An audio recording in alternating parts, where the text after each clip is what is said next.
Hello, welcome to all of you. Today we learn Geography, class 7th, lesson number 1, पर्यावरण।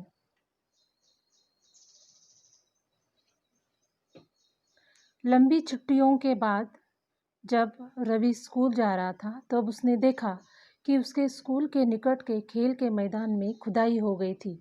वही एक मैदान उनके खेलने के लिए वहाँ पर था। लोगों ने बताया कि वहाँ अनेक फ्लैटों वाली एक बड़ी इमारत बनेगी।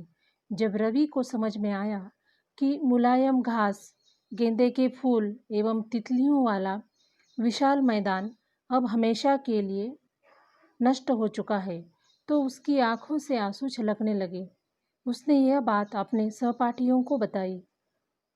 सुबह की सभा में प्रधानाचार्य ने भी बहुत उदासी से कहा, देखो कैसा हमारा जीवन बदल रहा है। कक्षा में पहुंचकर रवि ने अपने शिक्षक से पूछा, पर्यावरण क्या है? जो कुछ भी आप अपने आसपास देखते हो, शिक्षक ने बताया।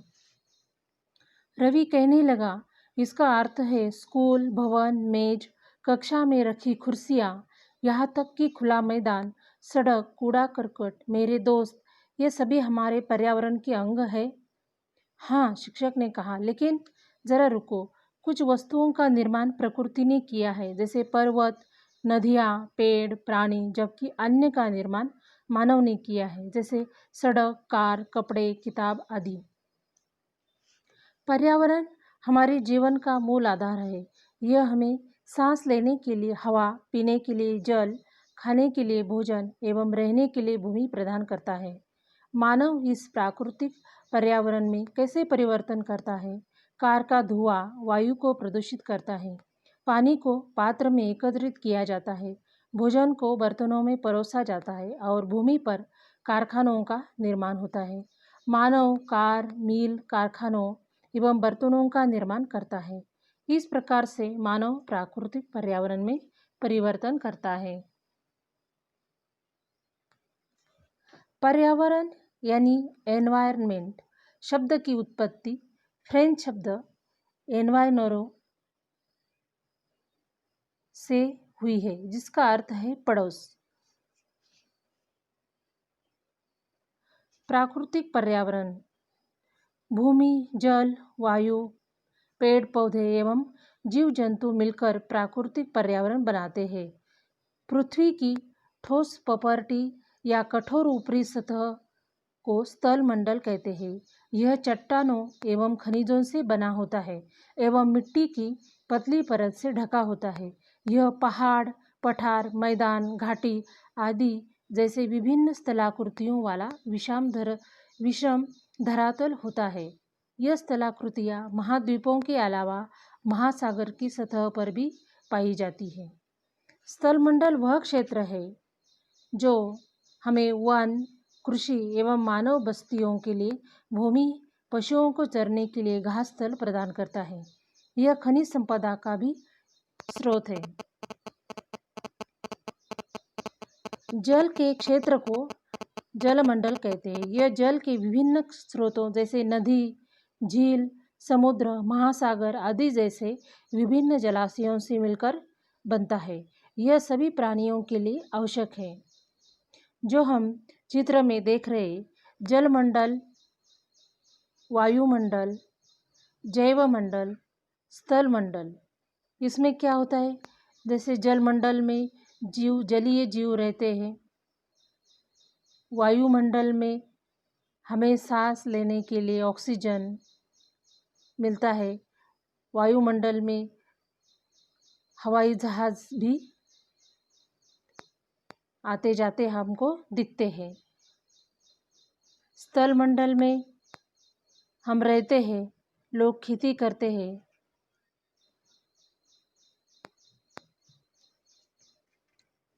पर्यावरण के घटक, इसमें दो घटक है, जैसे प्राकृतिक और मानव निर्मित।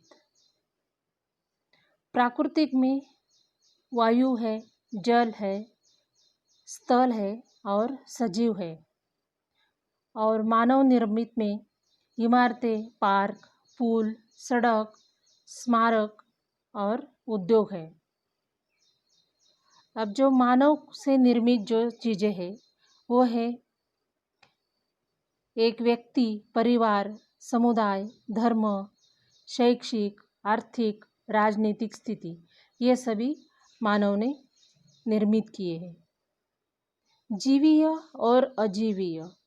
जीवीय इसका मतलब क्या है? सजीव प्राणियों का संसार, जैसे पादप एवं जंतु। अजीवीय यानी निर्जीव पदार्थों का संसार, जैसे स्थल। किसी भी जीवित प्राणी के चारों ओर पाए जाने वाले लोग, स्थान, वस्तुएं एवं प्रकृति को हम क्या कहते हैं? पर्यावरण।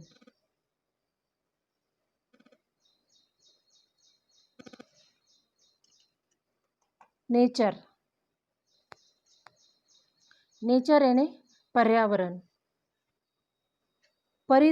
परितंत्र वह तंत्र जिसमें समस्त जीवधारी आपस में एक दूसरे के साथ तथा पर्यावरण के उन भौतिक एवं रासायनिक कारकों के साथ परस्पर क्रिया करते हैं, जैसे वो निवास करते हैं।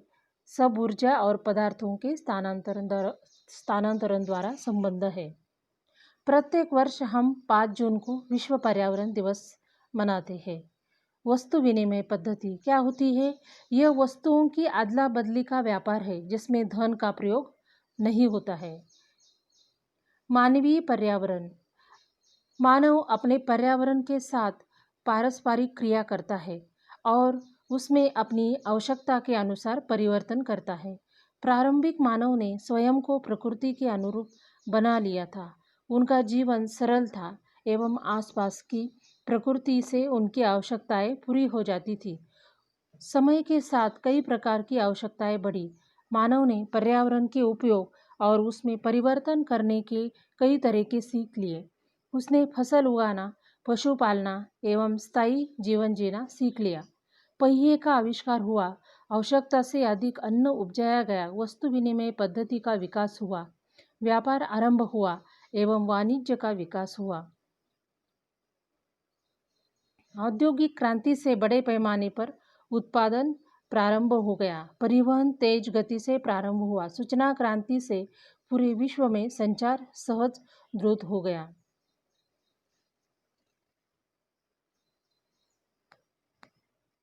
पर्यावरण में हमें कई पदार्थ मिलते हैं और उसका हम अपने जीवन जीने के लिए उपयोग करते हैं। Thanks and please subscribe this channel.